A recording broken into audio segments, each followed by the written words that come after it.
I remember like it was yesterday. It was St. Petersburg, Florida, and I was sitting in the conference room.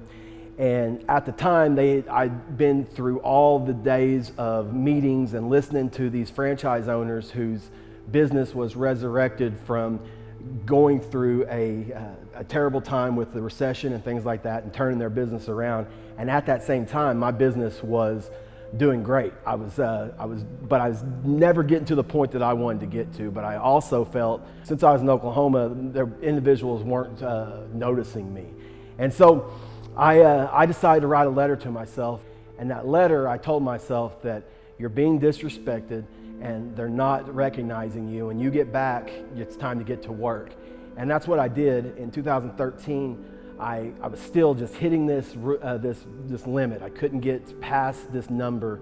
And it was at that time that I decided to hire some coaches. I went in and I did everything that they told me to do. And sure enough, next thing you know, my business went to another level. And approaching 2014, I was young and dumb, and I decided, I just threw a number out there. And if I hit this number, then that number is going to make me happy, there's no doubt. At the time, I didn't realize that 43% was a big number to hit in a year. But I did what I said I was going to do. I put my head down and I got to work, and I hit that number. And I started winning awards. That franchise noticed me. I got everything that I thought that I wanted. I got the recognition. I did what I said I was going to do, and I remember it was just kind of a hollow feeling. I wasn't where I wanted to be. And it was at that time that my father's health had started to take a dive. And it had hit me that I was going down the same path as my father, that I was looked at my son in the eyes, he was looking at me eye level, and I was just at a point where I was the heaviest I'd ever been. I had more clients than I knew what to do with. I was anxious, and I wasn't doing the simple stuff that I know that I needed to do. And my ego and the money that I thought was going to make me happy kind of set me back. And it was at that point where I had those same coaches.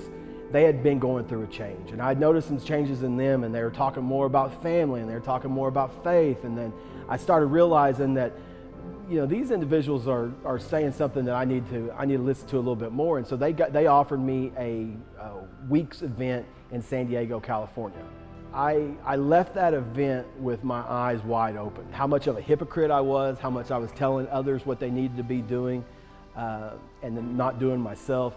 I realized how much time I'd wasted with my son, just with my family altogether, and how much time I'd wasted trying to just hit the money mark, and that to make me happy. And I realized I needed to make a major change, and I was geared to do that. I went back to Oklahoma in 2015. I started to just invest in myself, to do everything I could possibly do in the vital 4 areas: my fitness, taking care of myself, taking care of my faith, taking care of my family, taking care of my finances, just making simple investments on a daily basis. And next thing I know, my father, he had a bout with sepsis, and he already had a heart that was, he had multiple heart attacks, so already had a heart that was affected by the heart attacks. And the doctor came in and pulled me and my sister out, and it was at that time the doctor just let us know that we tried it all, and the fluid's not coming off of him. And that's when I went back in to the room, and my dad he perked up and he said, "What did they say?" And I remember looking him in the eyes and letting him know that they weren't giving me more of a chance. And it's that look of regret that he looked down, and it's what fires me up every single day now, that I realized that he had kicked the can. He'd always talked to himself that he was going to get in shape, and he was going to do the things, and he was going to spend the time that he had, and he thought he had all this time to get all this done. And it was when that look that he realized that it wasn't anymore, that was it. It's what fires me up. And I left that day and went home, and I decided that what I do now on is going to be through my dad's name. And the businesses that I run are going to be purpose-based. And they're going to be purpose-based to be able to help individuals realize that the clock is ticking, that what we do today, no one's going to remember, and it's not going to matter when we lay on our deathbed or not. If we did this, or what Becky next door to me thought, it's not going to matter. And it's what fires me up on a daily basis now is to help individuals realize that life is super simple, and we make it way more difficult than it has to be. That if you don't take care of yourself, there's nothing, you won't stand up and do the things that you need to do. You won't walk in confidence. You won't have the clarity. You won't have focus if you just don't do the little simple stuff on a daily basis.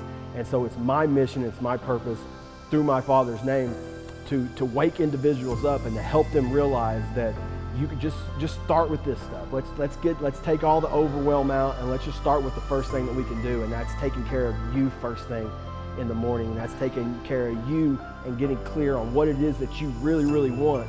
So for me, I want to show up and I want to walk in the room, and when I walk in, I know that I've taken care of everything that I needed to take care of. My family knows I love them. I've taken time with myself, and I've gotten clear on what it is that I need to accomplish this today. I've broken a sweat and done the little simple stuff so that I'm able to show up with 100% integrity and know that I'm giving 100%.